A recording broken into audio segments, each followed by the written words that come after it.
just a huge shout out to Micah and Owen for managing to read that entire passage. It is hefty. So, kia ora koutou. My name is Rebekah, and my sign name is Butter. Why is my sign name Butter, you may ask? Well, you see, my last name is Butterfield. And when I was given this sign name, clearly my sign language teacher thought that was quite a core part of who I was as a person. And so now every time I introduce myself to a deaf person, I get to explain that. Anyway, it's a good time. In the passage, Paul is writing to a divided Roman church. And he is writing on judgment. You see, the thing is, I judge all the time. I judge most things. It's not great, but I do it. And one example when I was writing this that came to mind was a wee while ago now. My best friend, Olivia, who I call Noxie, she watched this show called Dawson's Creek. Now, she thought Dawson's Creek was just the best thing to ever happen.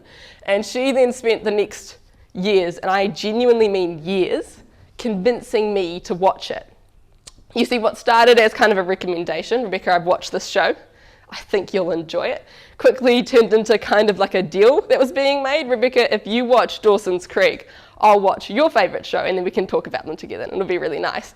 And then like the last year was just mostly kind of a pleading combo with nagging, you know? Conversations would start with, oh, Rebekah, are you free Saturday? And I'd be like, oh yeah, want to hang out? And she'd be like, you could watch Dawson's Creek. And I'd be like, what? Anyway, one day I finally sat down to watch this TV show. It has 6 seasons, 128 episodes, and it took me about 6 months. And after watching it, I can say from a very educated perspective, it's pretty awful. I'm not gonna lie, after watching it, I judged the show heavily the entire time I watched it. And I judged Noxie just a little bit for recommending it to me for such a long period. I just thought it would be better. Anyway, pain. Anyway, but in the passage, the Roman church is split into 2 groups, the Jews and the Gentiles. And the Gentiles are people who aren't Jewish. And in the chapter that we just had read, Paul is primarily speaking to the Jews. He starts by saying you can't judge others because you are just as bad as them. Because what I didn't tell you when I told you Dawson's Creek is awful, which it is, but what I didn't tell you was that my taste in film and television is objectively quite bad. I enjoy many a bad rom-com and I genuinely enjoy them.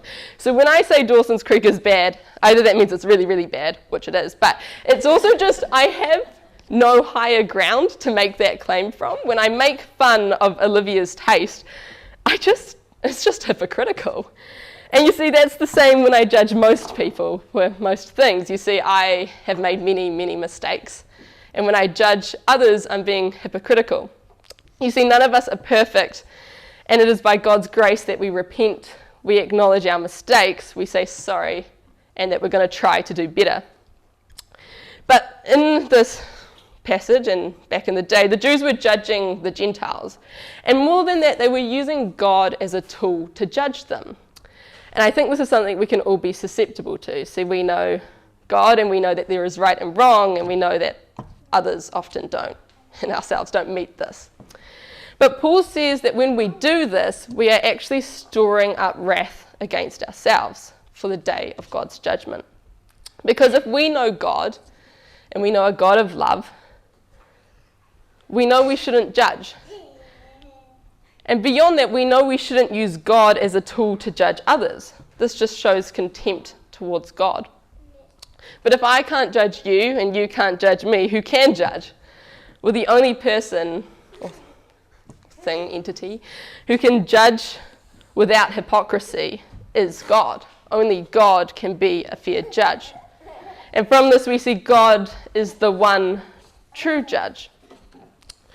So what gave the Jews the right to judge others? You see, they had a step up on everyone around them. You see, they had the law, they had the Torah. We see this when Paul talks about circumcision, because circumcision was a label or an identifier for a Jewish man that he was Jewish. Similar to that is when I introduced myself, I gave you guys my sign name, and that's an indicator that I'm involved in the deaf community. And I'm involved to a great enough degree, I regularly introduce myself using my sign name, so it feels really natural. And so for the Jewish people, circumcision showed that they were a follower of God.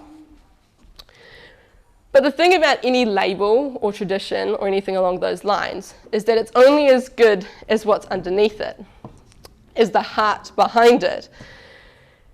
Paul points out that the Jews' behaviour is not in line with their proclamation of being followers of God.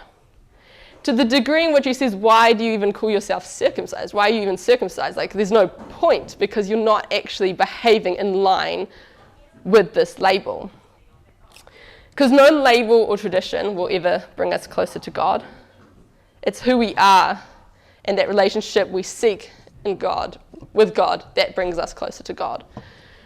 So while a label or a tradition might give us some kudos or give us standing with our peers, I feel pretty cool every time I get to whip out the fact I have a sign name.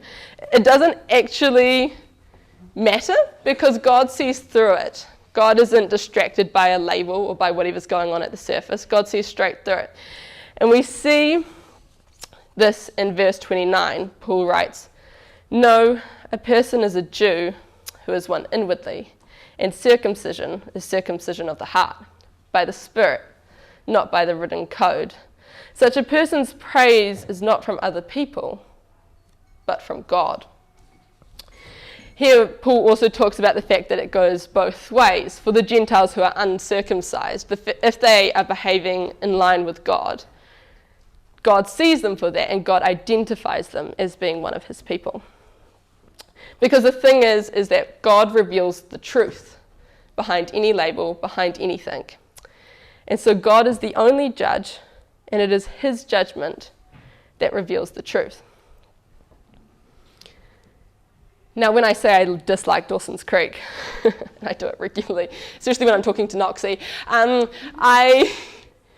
when I say it to her, we put ourselves in opposition to one another, right? I'm saying this show is objectively terrible, and she goes, no, this show is amazing and is such a great thing to have existed. And I'm like, mm.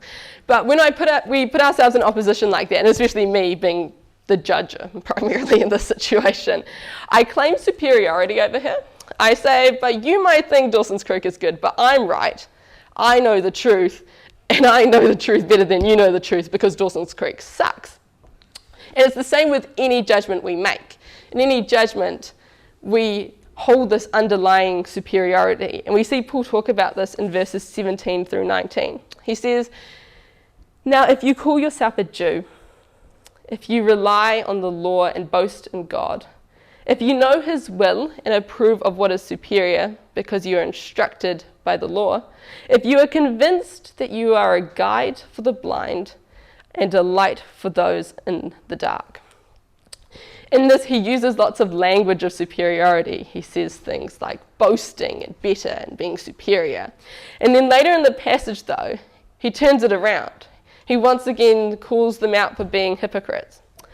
He says in verse 23, "You who boast in the law, do you dishonor God by breaking the law?" Because the truth is we all break the law. We all do things out of line with God's way, and we become these boastful people who claim otherwise, being hypocritical. Because I have no claim to objectivity of Dawson's Creek. Actually, neither Olivia or I do. We both have no background in film or understanding television or even what makes them good. It's just solely our enjoyment.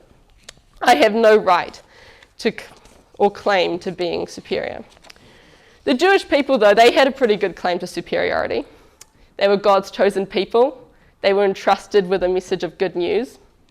They were to be a light to all nations. And in verse 24, Paul writes, "God's name is blasphemed among the Gentiles because of you." In this, he's referencing the prophet Isaiah.